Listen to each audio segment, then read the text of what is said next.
Cambridge Film Show. Cambridge Radio.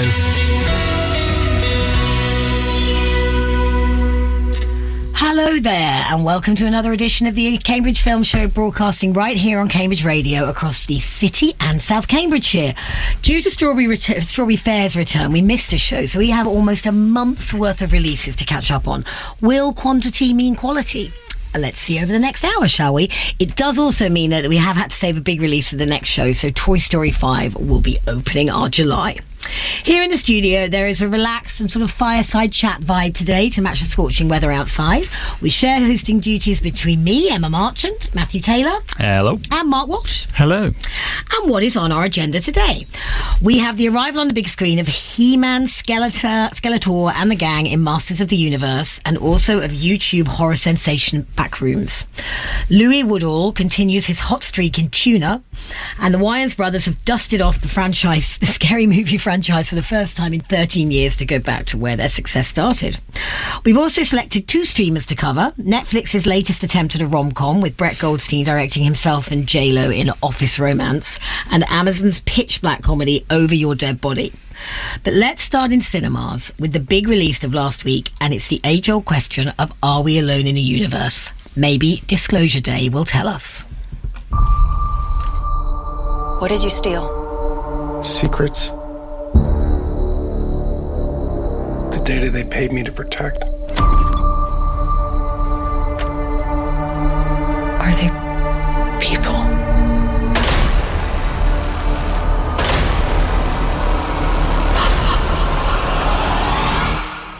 No. It's no hyperbole to say that Steven Spielberg, I know if I get his name right, can be considered our greatest living director. From Jaws and E.T. to Schindler's List and Saving Private Ryan, few filmmakers have shaped modern cinema quite so completely. And now, at the ripe old age of 79, he returns with his 35th feature-length film, Disclosure Day.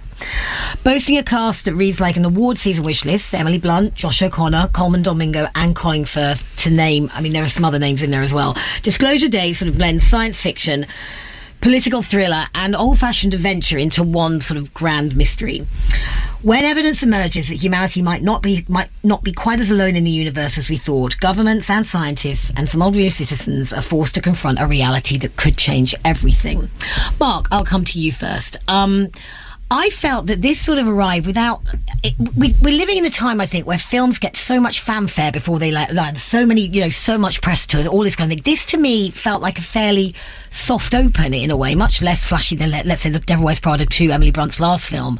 But is this because we can just rely on Spielberg to deliver the big opening weekend? I think to a sense, yes. I think also I got a sense from the marketing that the film wanted to try and keep some of its secrets close to its chest, which is great, because you don't want to walk into a film and feel like you've seen the whole thing in the trailer. Unfortunately, probably the last trailer that came out did give away quite a lot.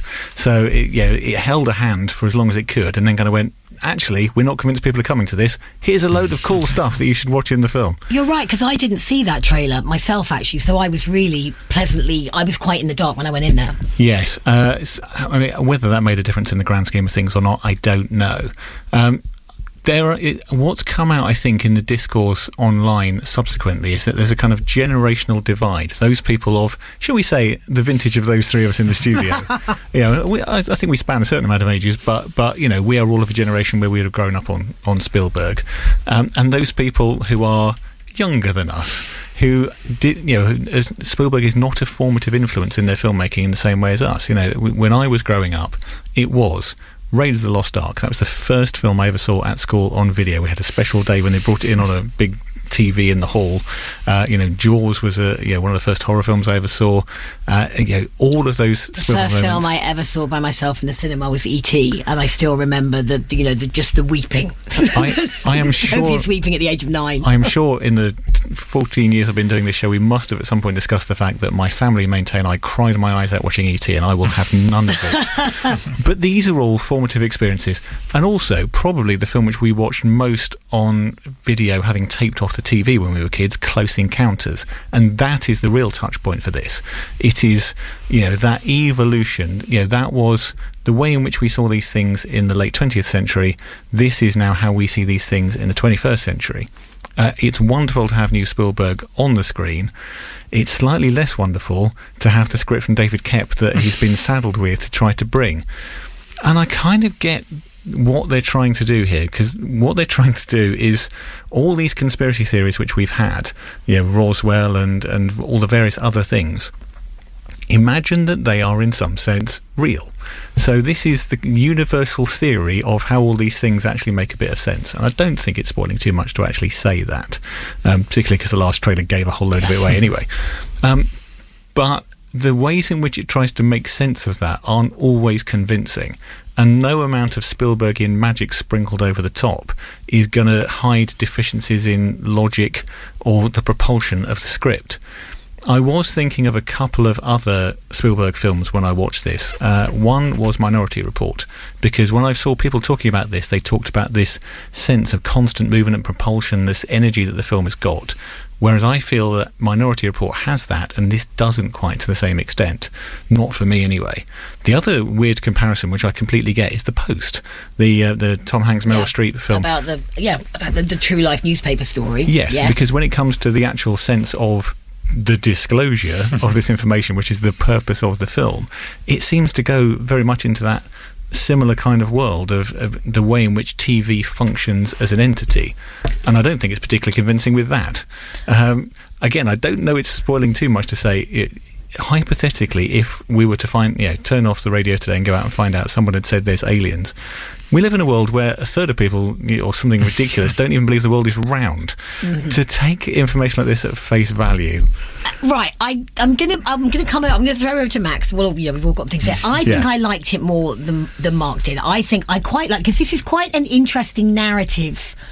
It's not classically straightforward. You are dumped in the beginning of this. You're dumped right into the middle of a scene, almost like you feel like you're in, and it takes, and you're felt like I've missed the first 10 minutes. Yeah, you're playing a little bit of catch up, which I thought was quite brave, actually, and quite un-Spielberg in a way. I thought that was quite a brave choice. Maybe this was David Koepp, and maybe, like you say, the rest of the script didn't live up to it. But what did you think? Do you feel like, Mark, that it was?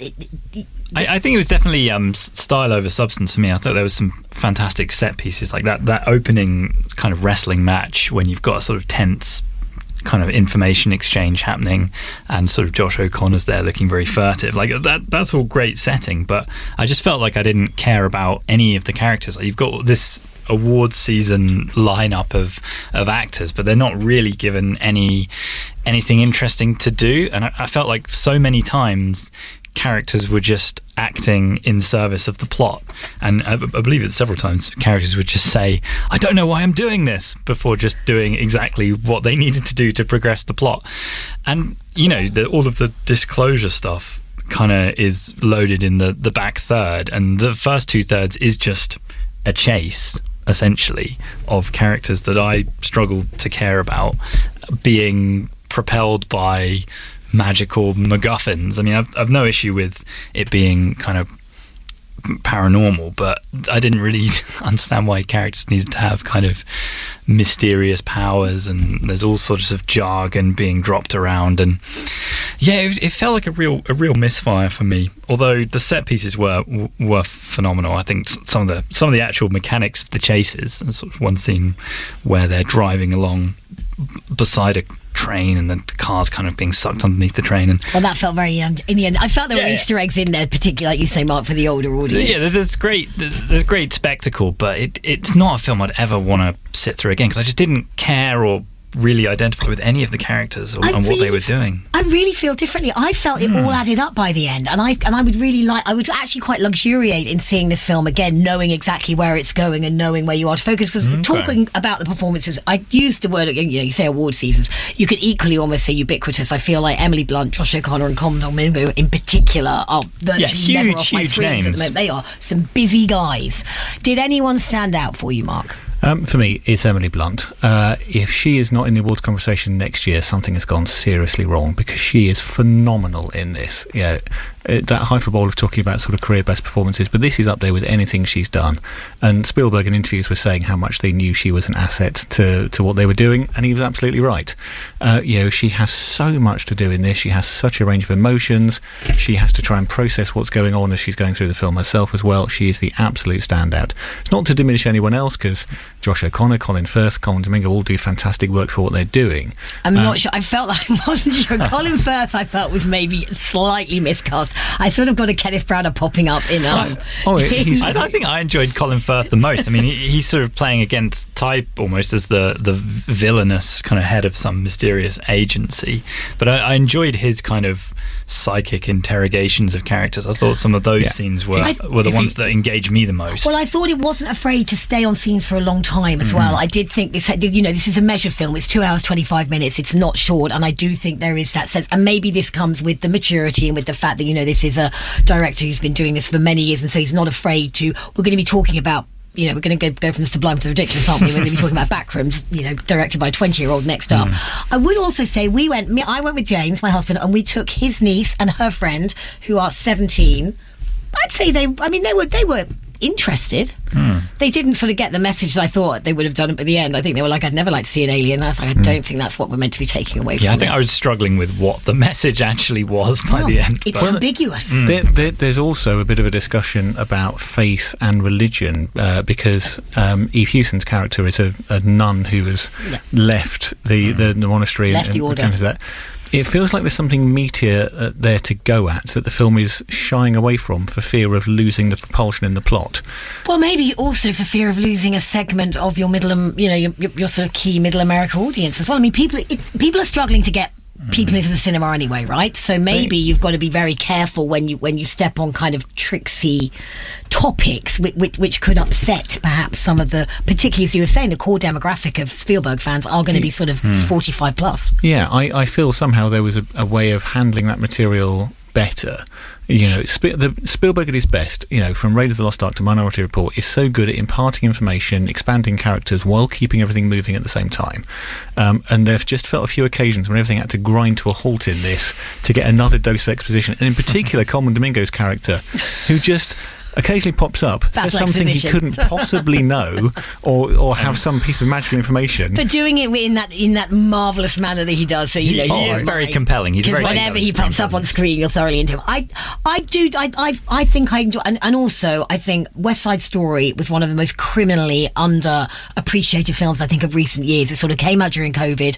Obviously, then there was sort of outside influences about some of the stars as well, so it's kind of lost a lot. It lost a lot of its polish, and I think that was such a fine piece of filmmaking. And this, to me, I haven't seen Meet the Fabelmans, but this to me sits right alongside that. And if he's making this kind of stuff at 79, then please make it for another 10 years. I say, no criticism of direction, because I thought the set pieces were fantastic and I was enjoying the act of watching it, but afterwards I just felt like I don't really get what I was meant to get from it, and I guess that comes down to the script. Yeah, there's some early hyperbole about it being the best Spielberg film in 20 years, and it's one film out, because that is The Fabelmans. That is a fantastic... Well, in which case, send 2 films out, because I'm going to throw West Side Story in there as well. Well, no, 'cause that was before... Well, yeah, no, so... But it's within the last 20 years, though. No, I mean, 21 and 22, that was 21, 22 was West Side Story Fabelmans, right? This is my recommendation to go and watch The Fabelmans, because it's even better than West Side Story.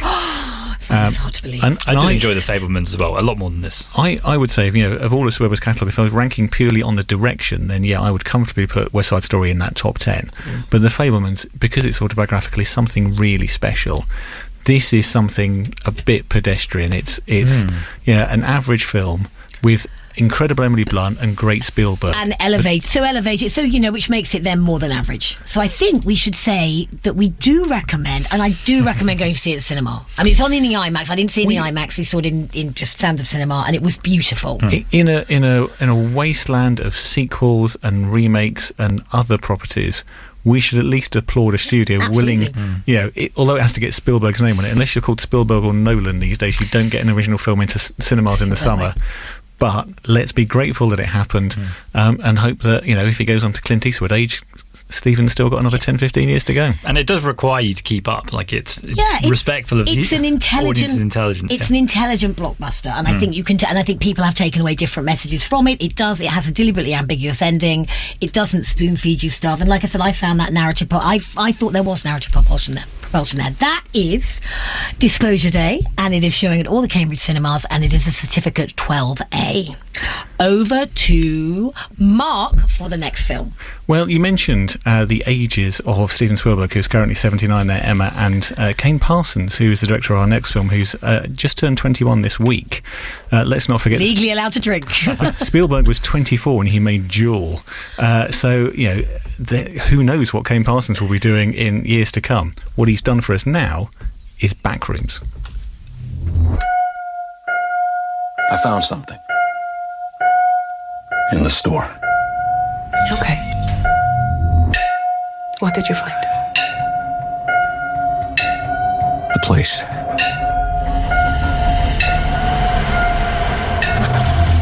I found a place.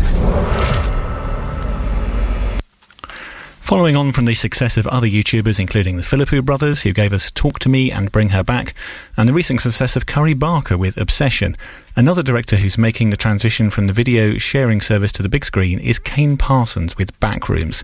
He began publishing his internet series of the same name in 2022, inspired by an internet creepypasta, or a horror meme to you and I, and he began work on a film adaptation a year later. That internet meme is a series of yellow, featureless rooms, and Chiwetel Ejiofor is the failed architect turned furniture store owner who finds himself sucked into this featureless, seemingly endless alternate dimension. When he disappears, his therapist, played by Renata Reinsver, ventures into the backrooms to try to find him. Matt, were you sucked into the backrooms? Yes, I think certainly for the first half, I was thoroughly engaged, and I thought the realisation of the Backrooms itself was particularly well done, of this sort of liminal, I believe it's called liminal horror, this trend. I think Exit 8 was doing a similar thing, although I didn't see that film. And this idea that it's a space, but the space has been generated by something that doesn't understand what the point of this space actually is.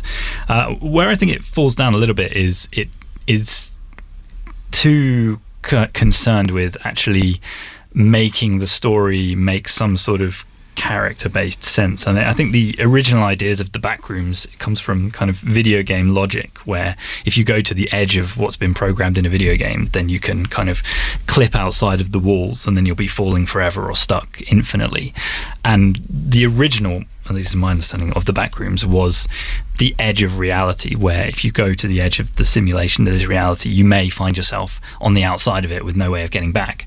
Whereas this version of the Backrooms, it's more of a metaphor for the sort of internal state of the protagonist, which I think is fine, but it's just not necessarily where I thought the horror was going to come from.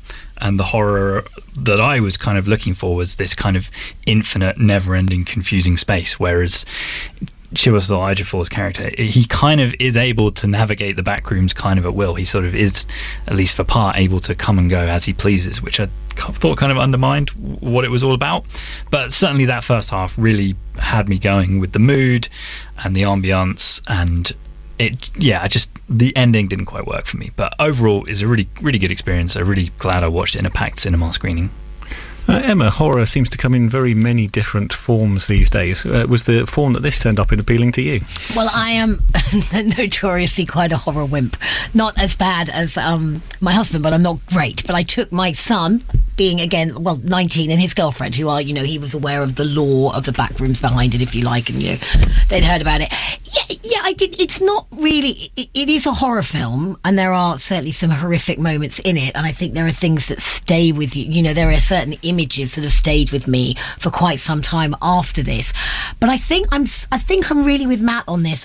The idea is so sort of groovy and clever and sort of almost very hard for I mean, and I don't play computer games either, so very hard to sort of comprehend. So I think the idea was there, and it started off really well, but it did feel a bit like, where did it sort of I felt it fizzled out a bit for me at the end. I felt that the ending didn't really support all the sort of the dread that it really built up, because it does, birds that are coming down dead, the unknown quantity that is there, the unknown force that is somewhere in this back room, the fact that it's always easier to ask questions than crazy to answer map them. he's drawing, the fact he's sort of clearly going insane and living in his, I mean, poor old Clark hasn't got much hope anyway. He's having to live in his furniture storeroom, which is one of the most impressive furniture storerooms in the world. The sort of timeless element there was, it was very, I think, is it meant to be set in the early 90s? Is that right? Yeah, in the sort of VHS era. Yeah, so that and Renata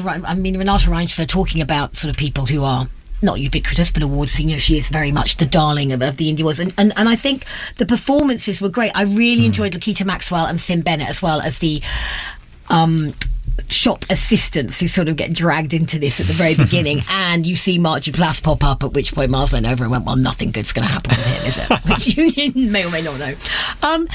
So I do think it's getting so much kudos, isn't it? Because it is packing people into the cinemas, like we said, and there was talk about whether or not he'd even actually directed it himself, or had he got AI to do it, and they've all come out, all of the actors in this have come out and said no, it was a thoroughly inventive and exciting filmmaking experience. So again, we should be really supportive of this, and I have a sneaking suspicion there's going to be a Backrooms 2. I would imagine. I can't see how there's not going to be. But I just don't want that, though, because the whole appeal is the mystery and the unknowable nature of this seemingly infinite space. And as soon as you've got sort of Mark Duplass coming in as a sort of knowledgeable figure, that's when I thought, well, it's not meant to be knowable. I mean, it's an interesting one for me in terms of the reaction it's had, and I saw both this and Disclosure Day on Friday nights in the cinemas. I would say Disclosure Day, when I saw it, was maybe about half full. Backrooms was packed out opening night, absolutely packed out. Something about it has tapped into the weird cultural zeitgeist of the moment. And what kind of age was the audience? Younger? Just skewed younger? They were. They were. And so, I mean, 15 plus, obviously. For me, 15, that is gratifying, because it's getting people who are younger into the cinema, which means there'll be cinemas there for the rest of my life, hopefully, because we're still enjoying that experience. But I just wonder what about it is that has attracted people. I think it's just tapping into the sort of hopelessness of the youth of today, when you're sort of going into a world where AI is going to take your job and climate change, and you've just got, it's hard to see a future in the back rooms of this kind of infinite, unknowable space that you're trapped in with no escape. I can see the parallels with the experience of the young people today. I think I was sort of hoping in a way that it was going to be a Blair Witch Project for that generation, because I remember seeing the Blair Witch Project, and that absolutely, as we, maybe, I don't know how old you were, Matt, when it came out, so you are younger than Mark and I, but we were certainly old enough to go and see it, and that had an impact like no other film that I can think of really before or after in terms of horror for me, because I don't watch a lot of horror, and it just didn't quite hit those. I just didn't think the storytelling was quite there. Like I say, there are some really creepy visuals, good performances, this sort of grand idea, but it couldn't quite tap on how to turn that maybe from just a series of creepy looking images into a coherent storytelling experience. I thought that the sort of mechanics of the plot, there's kind of a bit of a shift of protagonist around halfway through, which I felt just kind of undermined me caring about any one particular character. You're not caring this week, are you? No, I'm not. But no, I did care about the next film. Well, because the one thing for me which probably stands out as a horror event that captured the public's attention in between Blair Witch and now is Paranormal Activity, and the sort of franchise that launched. And I can remember going to see that at the cinema, and that was full of moments that made everyone jump, but there wasn't much substance behind it. This feels to me like an inversion of that, in that it's created a world, and there's a couple of really good jump scares towards the very beginning. One, near the beginning, which actually made me leap out of my seat. That's quite rare for someone who's into as horror as me. So, I would applaud the film for that. But this is about the idea rather than about the moments. And no one really knows where the original idea came from. It just sort of spawned in a dark corner of the internet. Yeah, possibly a 4chan message board or something like that. But for whatever reason, the film does kind of run out of steam a little bit when it's churned through that idea, and it does feel like actors of the calibre of Chiwetel Ejiofor and Renata Reinsford get a little bit lost in it towards the end. Would you agree? Yeah, absolutely. No, yeah, absolutely. Like I say, the idea is weighty in itself. Like we say, but it just doesn't have the coherence of the storytelling. Or again, so maybe it's a script issue again, and they're sort of left fumbling a bit. Yeah, top quality vibes, but ultimately not a whole lot. Not quite as entertaining as I was hoping. And like you say, because it starts off big, and then it just gradually and you're just by the end you're like, oh, okay, that's it. In the battle of the YouTubers, I'm definitely a big fan of Obsession. Whereas this, I thought it was good, and I loved that it got people into the cinema, but it's not something I'd want to go back to. Yeah, I mean, I will touch on that very briefly. Have you seen? I have not seen Obsession. I think that would be too scary for me. Quite possibly, but yeah, Obsession is. I've now seen it twice. I loved it so much. Probably up there for film of the year with me. Oh yeah, that's gonna be in our top 5. Certainly. And just something about that. You know, it's not a film, and I think it's worth talking about because it is still in cinemas now after like 6-7 weeks. Backrooms is, I should say, rated 15 and playing in all 3 Cambridge cinemas still. But you know, Obsession is still at the Everyman and the Light, I think, as well. After Deservedly a ridiculous run, it's taking more money each week. And it's a film that, for me, doesn't do anything massively groundbreaking. It just does what it does so incredibly well. And maybe, like you say, this is more groundbreaking, but didn't quite. And so, like you say, looking, you know, as the director goes on, I was going to say Curry Barker, but that's Obsession. Sorry, it's Kane Parsons. Kane Parsons. As he goes on, how exciting to think what he could make. You know, being only 20 when he made this. And I do think there's such a sadness to this film as well. There is a real, and like you said, like maybe just a sense of hopelessness and dread and existential fear. But I think like we all have all the time. we can at least say, between the likes of Curry Barker, Kane Parsons, and the Philippi brothers who gave us, you know, those other 2 wonderful films, the YouTube generation is proving a rich and promising one. Agreed. But that is Backrooms. We now continue on our 3-way host shuffle onto Masters of the Universe. Yeah, so Masters of the Universe, it's the new movie by Travis Knight, best known for being CEO of stop-motion film studio Laika. It follows Nicholas Galitzin as Prince Adam, who was stranded on Earth as a child and separated from the legendary Sword of Power. Years later, he discovers his true identity as the heir to Eternia and must return home to battle the evil Skeletor, reclaim his destiny as He-Man, and save his kingdom from destruction. Here's a trailer. Adam, when you hold the magic sword, what do you say? By the power of Grayskull. Go on.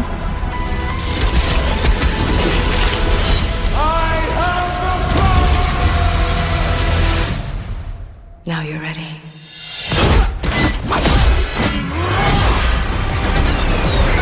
Seems the prodigal prince has returned. I am a devil, but I mean to be a god.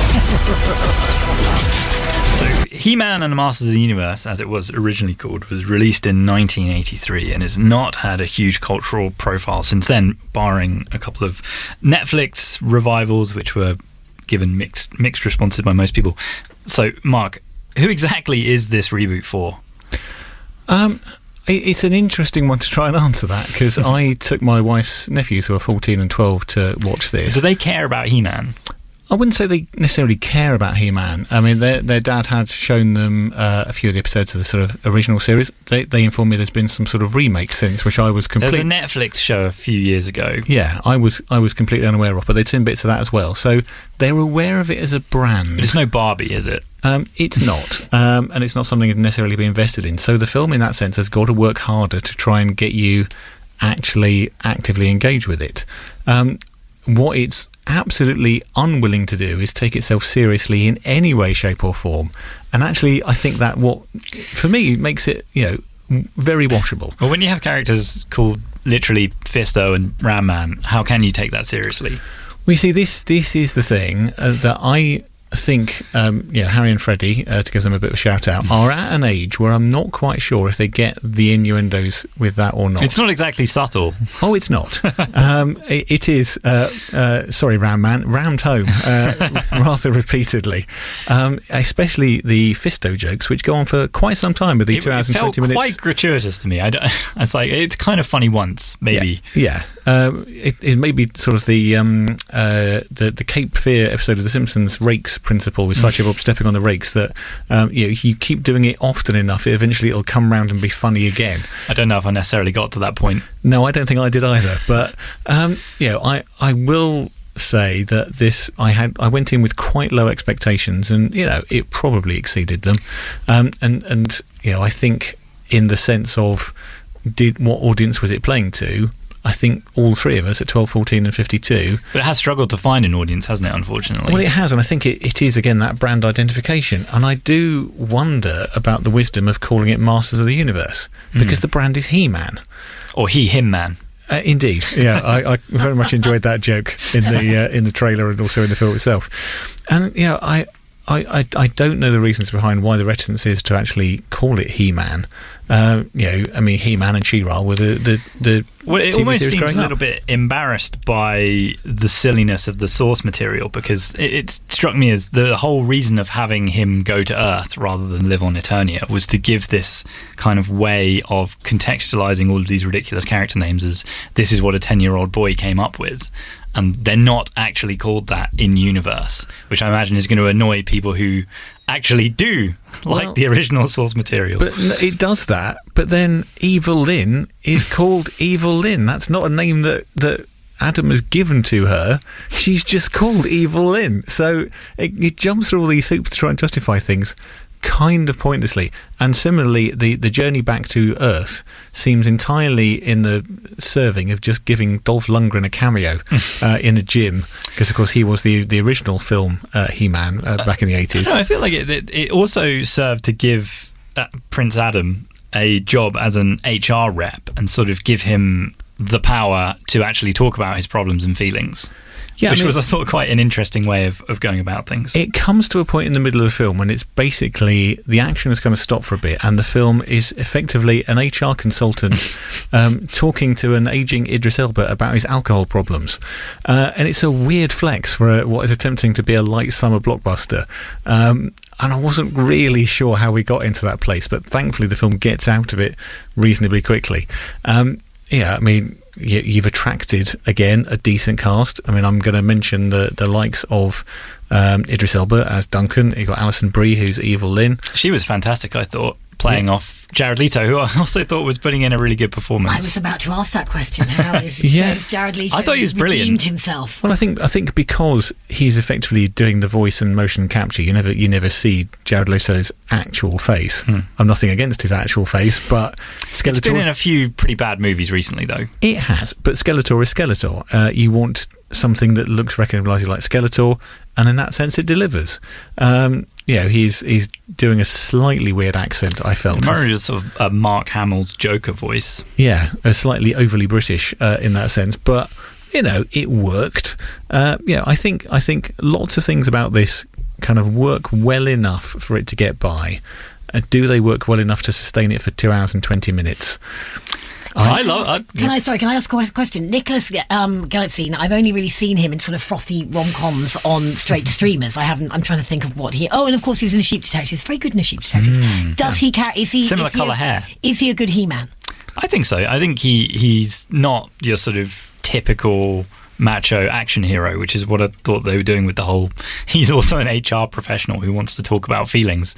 So there was a lot more of kind of talking about feelings than you would necessarily have expected from a He-Man movie. I mean, there is a good amount of punching as well, but yeah, he's a bit of more sensitive than your typical kind of retro Dolph Lundgren style action hero. I think ultimately, he's not two different characters. He's not Adam and He-Man. He's Adam and then Adam with muscles, who happens to end up being called He-Man.